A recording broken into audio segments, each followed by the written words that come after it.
Goodbye. Hello, welcome back. This is Hexen 1913. Along with Ghosty Films, and we're getting the hell out of this level. And we are Let's Playing Hexen. Yeah. In the last episode, we got through the secret level. And now Dan's going to finish off the hub, the first of 5 hubs. Right, Dan? I don't know if they're 5, but they're something like that, I think. What's the plus minus on the hubs, Dan? I don't know. Anyways, in the last episode I was talking about horses and chess pieces. What's up? You gotta push in there, Dan. Sorry. Anyways, chess pieces, Dan. What's your favorite chess piece? I don't know. I think they all have their different uses. It's like, What is the chess piece that gets you most aroused? I like them all. I mean, it's almost like saying, which do you like better, a hammer or a screwdriver? And then you're like, screwdriver. What if you need to nail something? I'll hit it with the end of my screwdriver. Yeah, like they're just their personalities and their uses are too different. Yeah, but what one turns you on? What chess piece? If it was a thing that you could, have sex with, what would be the chess piece? I guess I'd go Probably with have the to queen. say the queen, yeah, because it's the only girl. But I'm saying the rook, like I said in the last episode. Yeah. When I look at the rook, I think dependability. If I look at all the chess pieces and I think which one of these chess pieces would make me feel the most like a lady, I would pick the rook. Yeah. Alright, having passed the 7 portals which sail this realm, a vast domain of harsh wilderness stretches before you. Fire and ice and steel have tested you, but greater challenges remain ahead. The dense tangle of forest, surely hideous house. What the? You can't read anymore, Dan. You used to be pretty good at this. I can't even know. I don't even know where the beginning of the sentence is. Because they don't have any capitalization. The dense tangle of forest surely hides hostile eyes, but what lies beyond will be worse. Barren desert, dank swamps, and musty caverns bar your way, but you cannot let anything keep you from your fate. Even if you might come to wish that it would. I'm not going to speak like an old-timey newscaster. Behind the flickering in the distance. Even though it is in black and white. Shifting walls of the hypocyte seem to mock your every effort. What the fuck is a hypocyte? Hypocyte. Hypostyle, I think it's pronounced. Oh, hypostyle. I don't know. I'm not sure. I don't know either, Dan. I have to learn a lot of new words. Alright. You know what? We should have, I should give you a sheet of vocabulary words before we start each Let's Play. And you know what? I work in the medical field now, so I need to know how to say a lot of new words that I would never... My servants can smell your blood. He disappeared, just like Obi-Wan Kenobi that time. Excuse me. Oh, jeez. Whoa, there's 2 of them. So these guys are his servants, huh? I think I chose the wrong one.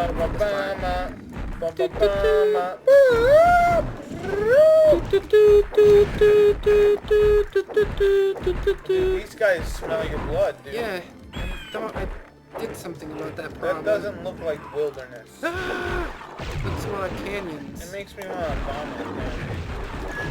This must be hub 2, right? Yep. Made it. Oh crap, they're just pinning my butthole to the Floor? Yeah. Like that song. Boot in your ass? Laura Byrne and Shirley theme song? We're gonna make our dreams come true. We're Doing it our way.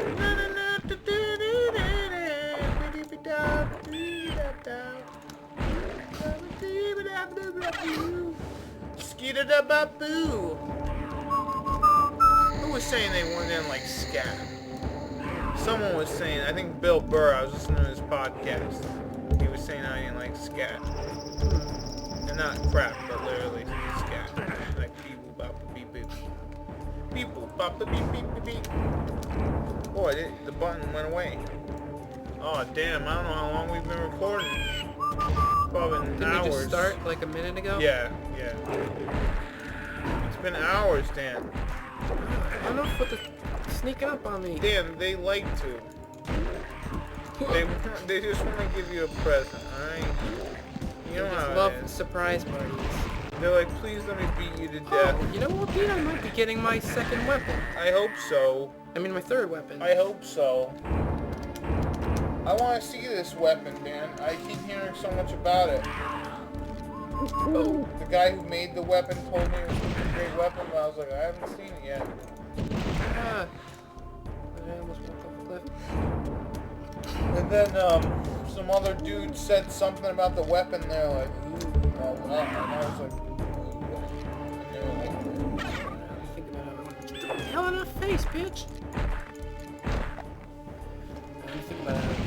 I think I gotta run. Get the. What did I just tell you about being inside my face? man, if you Oh had, my god! What the? wow, he just killed you. Yeah. You know what? Yeah. I think I'm gonna blame no sound effects because I couldn't hear them coming. Yeah, sure. Speed. Yeah, I can hear him now.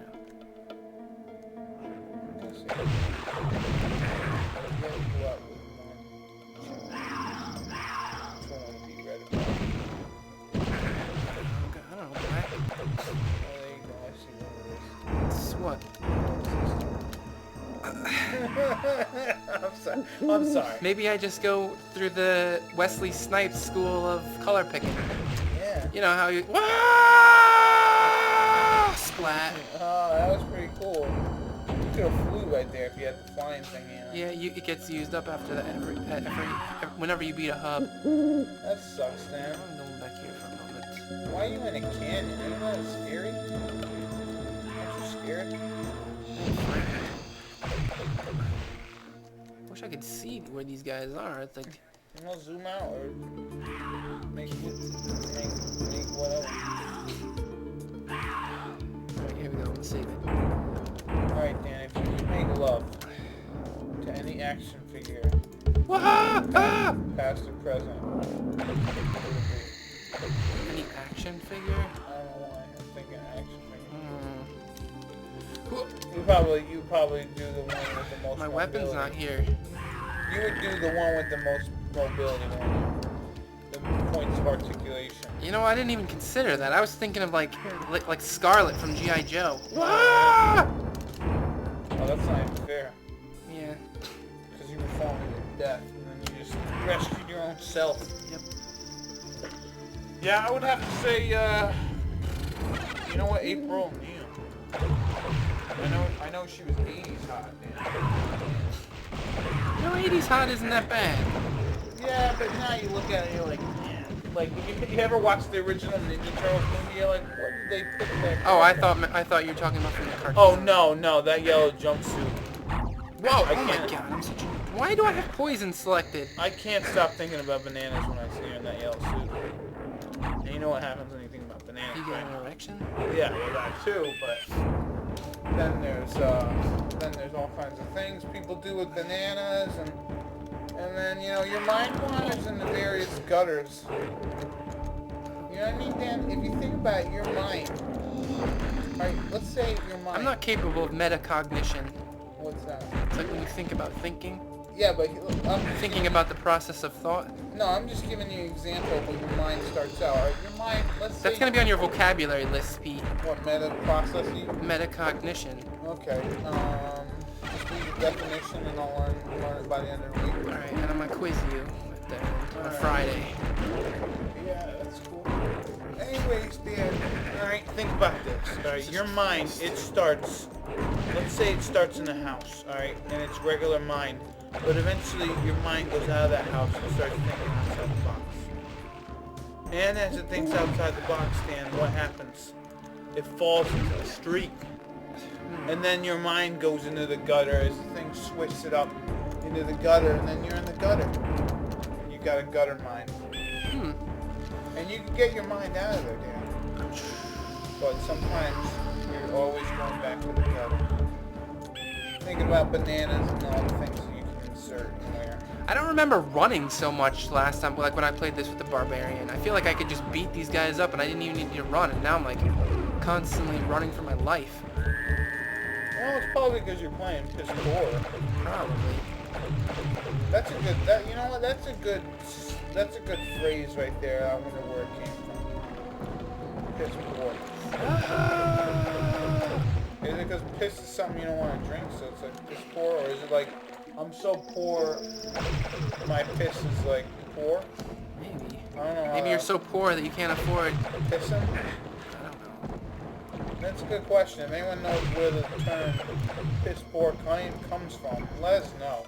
Yeah, because we're ignorant pieces of human garbage. Yeah, I would look it up, but Dan's using the whole screen, so I can't Wikipedia it. Well, Pete, I need the whole screen. You probably only need 1/3 of the screen. That's a lot. Maybe my weapon is on that thing over there. Maybe your weapon is where, you know, your I don't know. Dude, these guys aren't dying. I know, Pete. That's what I hate about them not being... That's what I hate about their existence. I gotta remember to stack save it next time. Yeah, you got it, because there's something effed up. And then you gotta go through all that over, and you're gonna just shit your pants. I've done it before. Just looking back, I was like, oh my god, and then I just shit my pants, and I was like, yeah.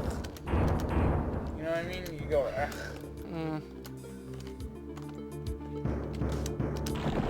Dan, as a barbarian, the guy would have just jumped over there and then stabbed him. He would have thrown a hammer at them. Yeah.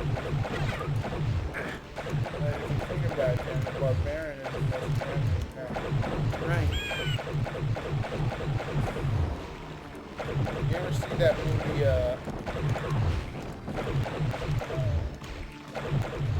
Barbarians?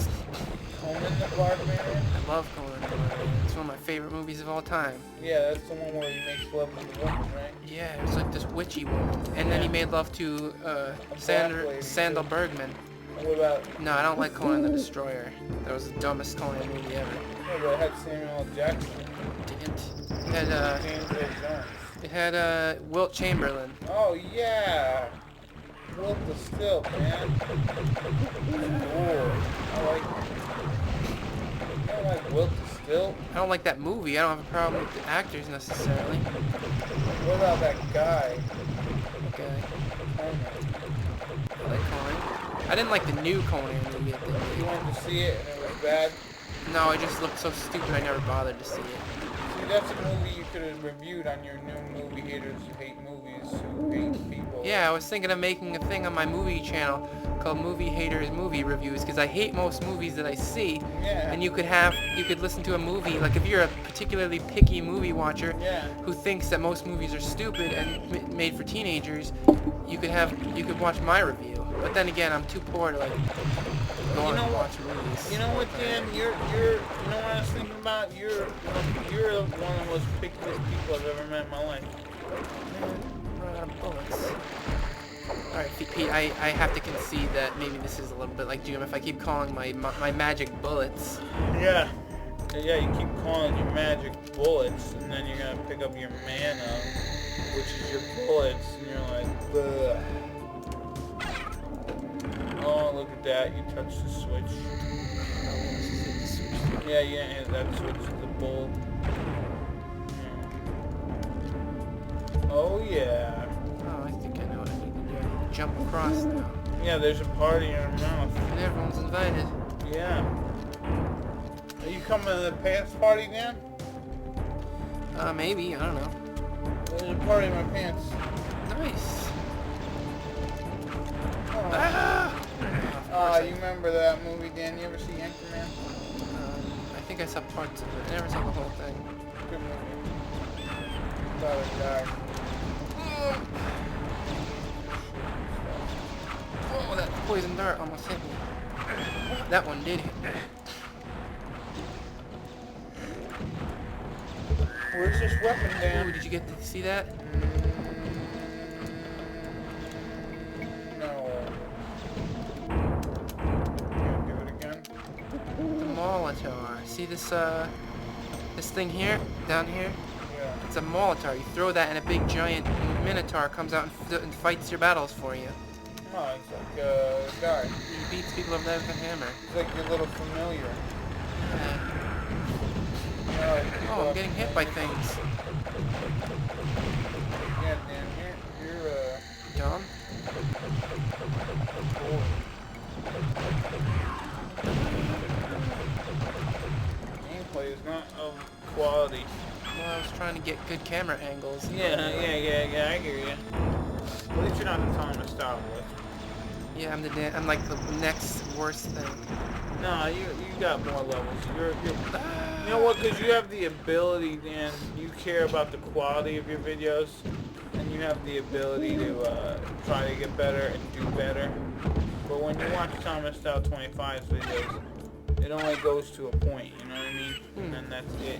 Gotta blow my nose. And then that is it. He doesn't learn. He doesn't learn from his mistakes, and neither does Dan. Dan does. Or does he? I don't know. Let me ask you this, people. Does Dan learn from his mistakes? Leave a comment in the section thingy below. Now Dan's one. Yeah, Luke. You want better hand sanitizer there? Yeah, Dan, that's not working. You know, we're not editing this out, by the way. That's okay. I'm not editing it out. People can hear. This is what happens in real life. Yeah, people have colds, and you know what? I feel like I've had a cold in every major Let's Play we've done. You might, yeah. Thank you, Here's sir. some hand sanitizer. You can sanitize your hands. You know, I went to work. And you know what? Thank you for being considerate, because you're playing on my keyboard. Yeah. You're a good buddy. Thank you, sir. But the other day I was using hand sanitizer and I was like, this smells lemony, and I smelled it and it like burned the crap out of my nose. Yeah. And then I got high and then I developed an addiction to hand sanitizer. Yeah, you licked it. Yeah, and and then I moved on from hand sanitizer to like paint, and I've been like lying around in alleys with like paint under my nose. Yeah, paint chips. Yeah. You eat those as a kid? I did. They were good. They were real. I remember one of my teachers, when I used to act really dumb in this class, he'd be like, what, you eat paint chips as a kid? And I got really mad at him, and I told him to F off. Well, I mean, I didn't, but I said it in my mind. Yep. And I said, no. Don't you hate when you're a kid and somebody like zings you, but it's an adult, and like the only, like you're afraid to say something back to an adult, so like the best thing you can come up with is no. Yeah. Like when I was a kid, I used to walk barefoot a lot, and people would always tell me, put some shoes on, and I was like, never wanted to because I'm white trash. And like one time I came in, and like my friend's babysitter was like, what's the matter? Can't you afford shoes? And I was like, again, she was an adult, so I couldn't really say anything, so I was like, no. And like, cause like, I was saying no as in I can't afford shoes, but the way it came off was that I was saying no, I can't afford shoes. And so maybe that was the best thing I could have said, because I hope it made her feel horrible that she, like, maybe I couldn't afford shoes. Probably didn't, but yeah. Yeah, people don't feel bad about their transgressions. They just, they're just dirtbags most of the time. You'll never see her come from an Alcoholic Anonymous class. She's like, Dan Brown, is that you? And you're like, yeah, who are you? And she's like, I'm Melinda. You remember me? I used to be your babysitter. And you're like, Not my babysitter, my friend's babysitter. Yeah, well, your friend's baby. I was your friend's babysitter. You remember your friend? He's dead now, but I was his babysitter. Brian's dead? And then she would say, you remember that time what do you don't have shoes? And you're like, yeah. And then I'll be like, that comment ruined my self-esteem. She would just tell you she apologizes. I think that's like the third step or something in the 12 step. Yeah, I hope so. But we did send that babysitter crying home one time. Yeah. Because like we had this friend when we were kids, and he was like, you know how I kind of have this theory about how like young boys and males treat each other. They just want to all over each other, right? Yeah, they just want to just all over each other. But yeah, continue. So like, you know how we bust on Thomas Style 25 Yeah. because he seems like he's such a good-natured, naive person. Yeah, well, he is naive. I'll give him that. Like I feel like guys in general have this instinctual need to bust each other's stones. Yeah, because they want everybody to be emotionally secure, and they don't want like a person who's emotionally weak to be in their group. Like if we were cavemen and we had to go out and fight a saber-toothed tiger, if we had it, what? But anyway. What were you looking for? I said you just looked around the pond for shit. I was looking for other guys that I could kill. But anyway, if we needed, as a group of guys, if we needed to go out and fight a saber-toothed tiger, We'd die. and one of the guys in our group would like cry under stress and have like be really emotional and just start breaking down in tears, that guy is not only no use to our hunting party, and we're gonna get mauled by a saber-toothed tiger because of him, because he can't tow his own weight, and he's also like no use to us as a society. So I think guys generally have this instinctive thing left over from caveman times, and I think guys still have a need to like bust on people and try to make sure that they're callous toward like ridicule and stuff like that. So anyway, That and it's fun. yeah, it's fun, but maybe it's fun because of our instinctual need to do it. Yeah, well. Like sex is fun because we have an instinctive need to do it. Yeah, I do. But anyway, so like when I was a kid, we had this friend who was like that, and he would just cry all the time. Like we'd be making fun of each other nonstop, and anytime anybody said anything about him, that's a percolator, by the way. It turns people into pigs. But we'd be busting on each other all day, and anytime somebody said the slightest thing to this kid, he'd start crying and telling on us and just running away, and eventually we had to stop being friends with him. But like he's such a douchebag too, because I remember he would always kind of like be a dick to my friend Brian. Like I remember we were playing Nintendo at his house one day, and he was like, and he was giving everybody a turn, and then Brian was like, okay, everybody went, it's my turn to play, and he was like, no, you don't get a turn, and he was like being like that to Brian, and so Brian was like, no, that's not fair, like, you know, everybody else is getting a turn, I'm not your bitch, I'm not gonna be mistreated like that. And so Jonathan started throwing this, I said his name, but I shouldn't have. There's a lot of Jonathans out there. It's probably not the same Jonathan you know. Yeah, and so like this kid grabs this like top to a giant Tupperware bin and tries to like hit Brian over the head with it. And so Brian just lifts up his hand, catches it, and then kicks the kid in the gut. And then the crybaby kid just doubled over and ran and got his mother to tell on my friend Brian because he attacked him, and Brian defended himself. And it was just like one of the most messed up things in our history with this kid. And then so Jonathan went to get his mother, and the kid's mother was like yelling at Brian, and I was like, and Jonathan was like, oh, he attacked me, and I was like, I witnessed it, so I was like defending Brian, and I was like Brian's lawyer that day. Like I was defending him, and it just kind of got out of hand. Like he would just cry and like do these douchebaggy moves like that, and we would always get in trouble because he was emotionally weak and like such a backstabbing jerk. And like people in our neighborhood would be like, oh, you guys tortured him, and oh, you guys gave him emotional problems. Oh, you kids are such horrible people. Like you bullied him, and like they didn't even know the half of it. It's just this kid was such a douchebag. But anyway, going back to where I originally started, one day we were in my friend Brian's pool, and this kid was over, and we were like just so sick of him at this time. Like we were just deliberately making fun of him because we were so sick of his bullshit behavior. And so we were just kind of like making fun of him one day, and he ran home crying, and then his mother came over and started chewing out that very same babysitter, and the babysitter was crying and called my friend Brian's mother, and it was like this weird scene. So That's how you're gonna end it? yeah, well, I was just that whole thing about the babysitter just kind of made me think of that. Yeah, damn it, Pete. Damn it. Anyways, we're gonna have to end the episode here and continue on with it in the next episode. This has been Kenshin 1913. And Ghosty Films. We'll see you later. Alright, ready? Oh, I don't think I hit the button. Go hit it.